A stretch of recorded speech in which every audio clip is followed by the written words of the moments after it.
府冚埋嘅呢一啲嘅秘密呢，好多個總統都係咁樣講㗎，會，我一定會。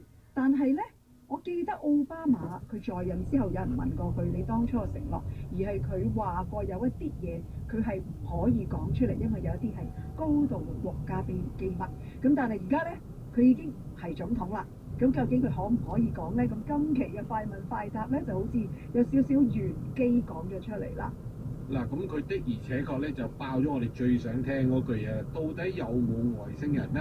咁奧巴馬都好快咁答啦，外星人咧係確實存在嘅，一定係會戴個頭盔㗎啦。情況咧就同你哋外界嘅人嘅猜測咧就有啲唔同嘅。咁至於點樣唔同嘅話，咁當然快問快答就唔講詳情㗎嗱，啦。當其時咧個節目主持啦，佢哋呢啲咧係屬於自由媒體人嚟嘅，即係可能係一啲 podcast 啊，或者係網台啦，係 Brian Taylor Cohen 嘅。咁當其時咧，佢就好快一定